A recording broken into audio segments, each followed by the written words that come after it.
Assalamualaikum warahmatullahi wabarakatuh. Waalaikumsalam warahmatullahi wabarakatuh.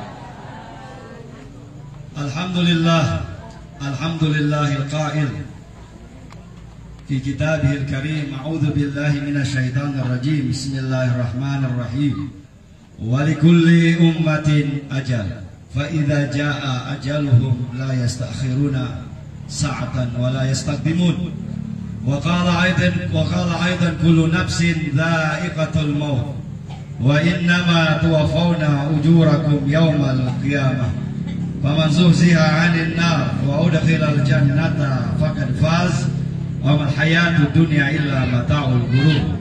Wa qala Rasulullah sallallahu alaihi wasallam yatba'ul mayyit salasun, malihi wa ahlihi wa 'amalihi. Irja isnani wa yabqa wahid. Sadaqallahul azim wa sadaqa rasuluhun nabiyul karim. Wa nahnu ala dhalika minasyahidina wa syakirin. Walhamdulillahi rabbil alamin. Puji syukur senantiasa kita panjatkan kehadirat Allah subhanahu wa ta'ala. Allah yang memberi kita hidup. Dengan hidup yang Allah berikan ini, kita bisa menikmati kehidupan ini. Dengan modal napas yang Allah beri, kita bisa mengabdi pada Allah subhanahu wa ta'ala. Kita bisa membangun sebuah rumah tangga, membangun masyarakat dengan modal hidup yang Allah berikan. Maka tak putus-putus dan tak henti-hentinya kita ucapkan Alhamdulillahi Rabbil Alamin. Dan insya Allah ketika kita nanti Allah takdirkan masuk surga, semuanya masuk surga, amin. Amin. Qul kullu ummati yadkhulunal jannah illa man aba. Semua umatku, kata Nabi, masuk surga. Kita umatnya siapa? Umat Nabi Muhammad. Masuk surga illa man aba, kecuali orang yang menolak. Siapa? Man wa man ya'ba ya Rasulullah. Siapa orang yang menolak masuk surga ya Rasulullah? Maka Nabi menjawab, man ata'ani dakhalal jannah wa man asani faqad aba. Barang yang siapa yang taat kepadaku, dia masuk surga, kata Nabi. Dan siapa yang tidak taat pada perintahku, ajaranku, kata Nabi, faqad aba. Mereka itulah orang-orang yang menolak masuk surga. Jadi jangan sampai kita kategori menolak masuk surga. Insya Allah masuk surga dengan rahmat Allah, amin ya rabbal alamin. Bapak-bapak yang saya hormati, Bapak pemerintah desa, Pak Kepala Desa belum lama ya, Kepala Desa sudah diganti sini belum? Belum. Semoga arwah Kepala Desa juga, semoga beliau husnul khatimah, amin. Beserta seluruh aparat desa yang hadir, Bapak Imam, pegawai syara, tokoh masyarakat, tokoh agama, bil khusus saudara saya akhina Ustadz Rizal. Ini teman seperjuangan beliau, Ustadz, tidak bagus ya Pak Ustadz, tapi Ustadz juga ini, Ustadz Abdul Khair. Sekarang beliau jadi pejabat di daerah ini. Mudah-mudahan insya Allah mereka ini oleh Allah subhanahu wa ta'ala dijadikan amanah, amin ya rabbal alamin. Bil khusus lagi yang saya hormati istri daripada almarhum Haji Irmah, mewakili keluarga besar Al-Khairat Parigi. Beliau ini alumni Al-Khairat, kakak kelas saya, itu satu kelas dengan Ustadz Rizal, Bu Haji Irmah. Ajam ya, Arjam, yang sering kita dengar Aco ya, Ireng juga ada.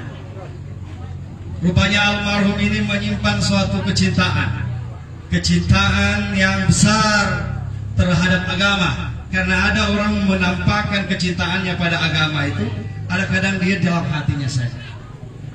Nah, almarhum ini insya Allah, kalau melihat ini jamaah, saya tidak sempat hadir waktu acara pelepasan almarhum. Saya waktu itu di acara di Tinombo. Saya cuma lihat di media sosial almarhum meninggal dunia. Saya lihat banyak yang sholatkan, ya. Insya Allah malam ini juga yang takziah banyak. Mudah-mudahan ini alamat bahwasanya almarhum selama masa hidupnya beliau betul-betul memperhatikan yang namanya hablun minan nas, hubungan dengan sesama manusia. Tuh kalau ibadah kita belum bagus, akhlak kita belum bagus sama Allah, minimal kita dengan sesama manusia. Karena yang akan menjadi hal yang akan kita bawa bekal kita nanti bukan cuma ibadah kita kepada Allah, tetapi banyak hal yang akan kita pertanggungjawabkan nanti di akhir kelak.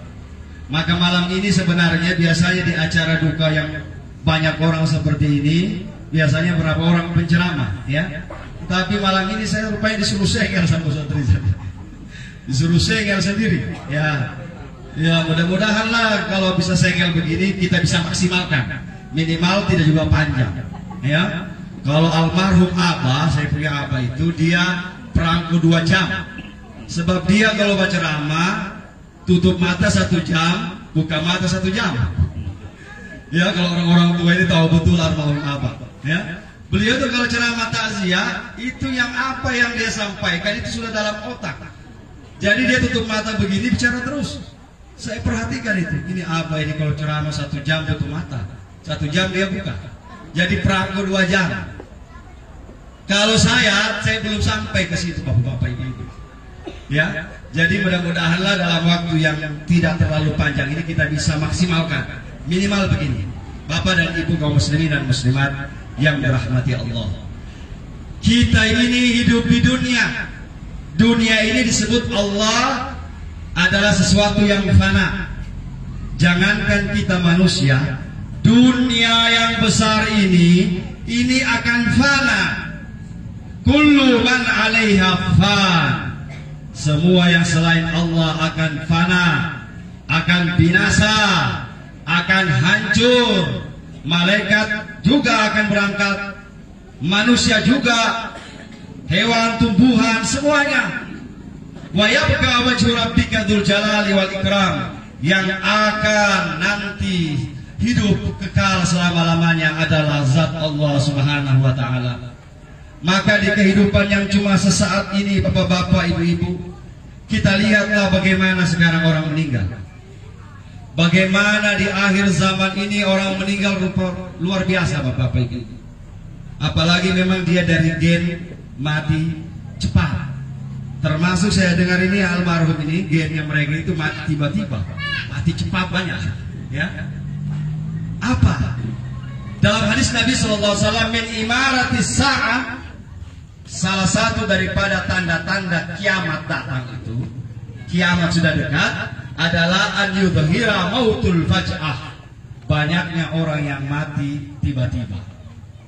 Zaman sekarang bapak-bapak, ibu-ibu, jangan berharap lagi kita akan panjang umur sampai 70, 80, 90 itu kalau Allah izinkan. Tetapi berdasarkan pantauan sekarang, itu rata-rata orang meninggal di zaman ini itu berada di titik pralansia. Kalau lansia itu 60 tahun.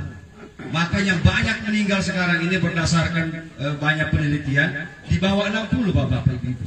58, 57, 41, 42 itu sudah masa panen. Ya, kalau kita mau ikut Nabi 63 tahun. Maka di kehidupan yang cuma sementara ini, jadikanlah kehidupan buat keluarga, buat anak, istri, jalin silaturahim yang baik dengan keluarga, dengan sepupu. Almarhum ini contohnya. Mati sekarang. Siap ibu? Tidak siap. Siap ya? Masya Allah ibu-ibu di sini siap. Di mana-mana saya ceramah, ibu-ibu masih siap mati? Belum. Tapi di Tomolo ini siap. Masya Allah luar biasa ya. Kalau bapak-bapak di sini siapa? Ya, kuat mental. Kalau istilahnya mantap jiwa. Ya. Mati tidak tunggu siap. Kalau seandainya tunggu siap dulu, belum ada yang mau mati. Belum ada yang siap. Siapa sih yang siap mati? Tetapi mati datang kapan saja, di mana saja, dan tidak menunggu keputusan, tidak menunggu siapnya kita. Oleh karenanya, ketika kehidupan ini sudah berada di puncak, hati-hati bapak-bapak, ibu-ibu. Ya, ketika umur kita sudah mulai menangkak dari 30, 40 tahun, 50 tahun, harusnya dengan bertambahnya umur, bertambah kita punya pengetahuan agama, Bertambah umur semakin dekat dengan masjid. Bertambah umur semakin baik dengan orang. Jangan semakin tua semakin ganas. Ya, semakin tua makin jadi DP emosi. Tinggal ada gaya papa, cek umur, otak kanci. Ya, harusnya semakin tua itu kita semakin. Kenapa? Betul, mati tidak memandang umur, tetapi secara sunnatullah, secara matematika orang tua lebih cepat mati dari orang muda. Betul? Kenapa? Karena orang tua tidak akan balik jadi muda, tapi orang muda pasti akan ketua dulu. Maka secara teori, secara sunnatullah qadarullah, orang tua lebih cepat mati dari orang muda. Tetapi mati tidak pandang umur. Ada juga anak muda, apalagi zaman sekarang, model-model mati dia anak aneh bin ajaib. Berapa hari lalu saya dicerita sama teman, ada dia punya teman mati gara-gara apa? Mati gara-gara terlalu banyak makan durian. Ini lagi musim ini ya, hati. Cek-cek intensi. Dia bilang, Ustaz sama sana deh. Baru habis makan durian, minum, tak kancing. Hai, bagaimana itu? Berarti mati banyak kisahnya. Allah ciptakan mati ini ada kisahnya, supaya Allah tidak difitnah oleh manusia. Saya mau kasih contoh. Kalau seandainya mati ini tidak ada ceritanya Pak, pasti kita protes sama Allah. Ada saja Allah ini. Orang ada sehat-sehat, tiba-tiba mati. Orang tidak apa-apa mati. Maka Allah ciptakan prosesnya. Contoh prosesnya orang meninggal, kasih sakit. Dikasih sakit dulu dia Bu, supaya ada cerita kenapa dia meninggal. Sakit. Sakit apa dia? Jantung, hipertensi, gula, tomat dan sebagainya. Ya, ada cerita. Kenapa dia meninggal? Kecelakaan. Kenapa dia meninggal? Ada ceritanya, sama dengan almarhum ini. Kenapa Aco meninggal? Pasti ada ceritanya. Begitu juga Allah siapkan cerita-cerita itu supaya kita lebih bersiap menghadapi mati. Bapak-bapak, ibu-ibu, kaum muslimin dan muslimat yang dirahmati Allah Subhanahu wa taala. Baik, dari alam dunia kita masuk ke alam kubur. Dari alam dunia kita masuk ke alam barzakh. Apa itu barzakh? Coba kita ingat dalam Al-Quran. Bainahuma barzakhun la yabghiyan. Antara dunia dan akhirat ada satu tempat di tengah-tengah. Itulah yang namanya barzakh. Barzakh itu alam penantian. Barzakh itu biasa disebut alam kubur. Bukan berarti kita hidup dalam kubur itu Pak. Jangan dipahami alam kubur itu cuma alam yang cuma sepotong kita itu. Manusia bangun tidur, ya. Berarti cuma begitu keadaannya. Ada alam khusus. Cuma kita punya tubuh ini terbuat dari tanah, maka dia harus kembali ke tanah. Sementara ruh kita hidup di alam satu alam yang sama dengan alam dunia ini. Orang yang sudah meninggal, orang tua kita, papa kita, mama kita, nenek kita yang sudah meninggal, mereka berkumpul di alam akhirat. Mereka berkumpul di alam barzakh. Sama dengan almarhum Aco, dia ketemu dengan papanya di sana, ketemu dengan orang tuanya, omnya yang sudah meninggal. Itu alam barzakh sama dengan alam dunia. Di sana ada kehidupan. Ketika ditanya apakah orang di alam barzakh melihat kita di dunia ini, maka seorang ulama kita, pakar tafsir, Profesor Dr. Quraisy Shihab, dalam kitab tafsirnya Al-Misbah, beliau menjelaskan pertanyaan orang, apakah orang di alam barzakh, orang di alam kubur bisa melihat kita yang ada di dunia ini? Maka beliau menjelaskan bahwa orang di alam barzakh mereka hidup bagaikan hidup di suatu tempat kota yang kotanya terbuat dari kaca, tembus pandang. Jadi kalau orang-orang yang ada di alam kubur mereka hidup itu, mereka bagaikan di dalam satu kota kaca yang besar. Dan ketika mereka melihat ke kanan, mereka melihat akhirat. Ketika mereka melihat ke kiri, mereka melihat dunia. yang dia lihat anaknya, yang dia lihat keluarganya di dunia. Maka orang-orang yang sudah meninggal melihat kita. Maka jaga perbuatan kita. Jangan sampai mempermalukan orang tua kita yang sudah meninggal. Jaga perbuatan kita. Jangan sampai orang tua kita yang sudah lama meninggal melihat kita. Itu anak saya narkoba, anak saya masih main judi. Na'udzubillahi misalnya. Maka alam barzah itu sangat dekat dengan kita, bapak-bapak, ibu-ibu. Di alam kubur itu kita akan masuk ke alam kubur. Sebelum masuk peristiwa alam kubur, kita akan mengalami yang namanya sakaratul maut. Sakaratul mautnya orang ini tergantung, bapak-bapak, ibu-ibu. Ada yang strumnya 220, ya. Ada yang strum 1110, ada yang ya lumayan, tergantung. Bagaimana supaya mati hidup, mati enak. Sekarang orang berusaha hidup enak. Di mana-mana dia sekolah, dia kerja, tujuan utama supaya hidupnya senang.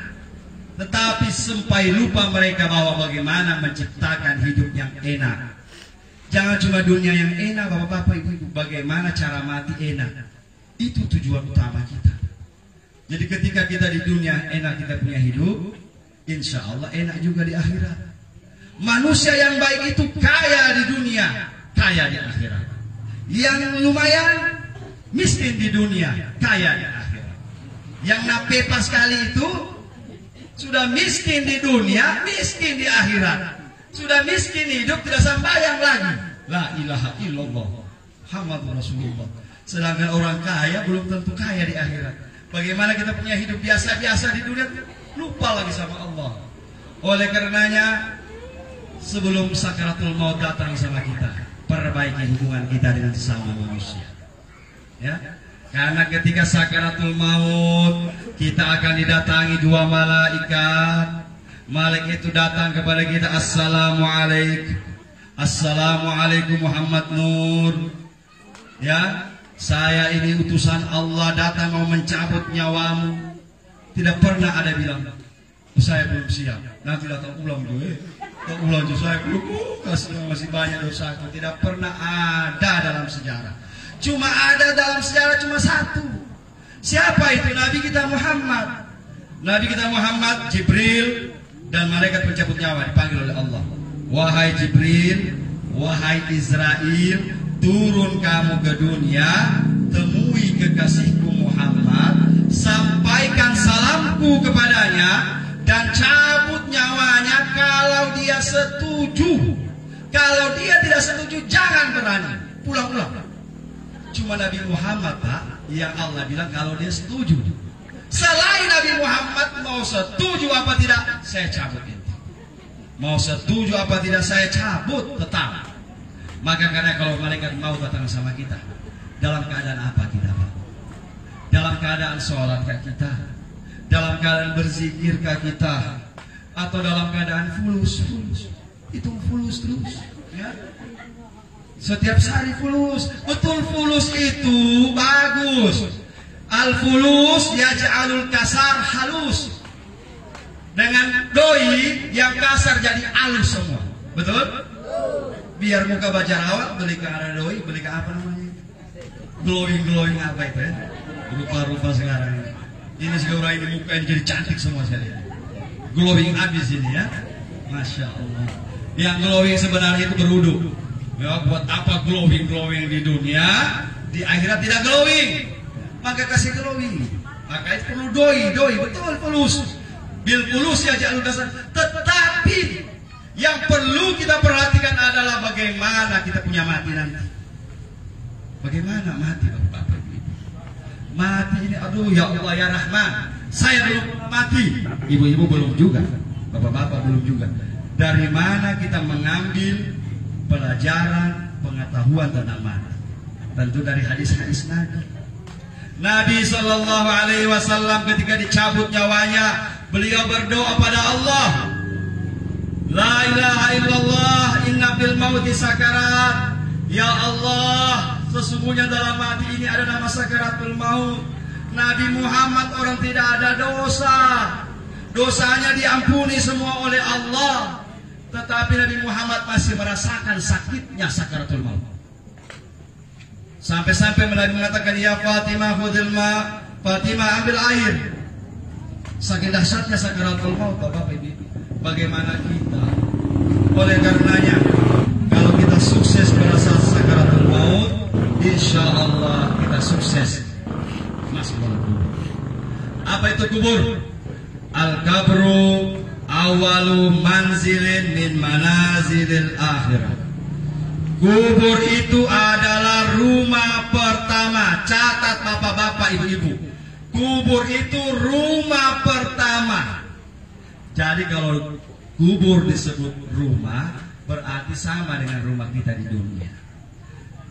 Maka kasih lengkap rumah. Kita sekarang di dunia berlomba-lomba bikin rumah. Ya, rumah sudah besar dipugar, sudah bagus ditambah lagi besar. Sudah besar, sudah mewah, dia bilang tambah lagi, kasih gagah. Tetapi banyak kita yang lupa mempersiapkan rumah kita dalam kubur. Apa rumah kita di alam kubur? Kita nanti di sana akan punya penerang di alam kubur. Ya, apakah ada penerang? Apakah yang kita upayakan supaya kubur kita enak? Ada satu kisah menarik yang terjadi pada Imam Hasan Al-Basri. Bu, Imam Hasan Al-Basri datang seorang perempuan. Assalamualaikum. Waalaikumsalam. Wahai Imam,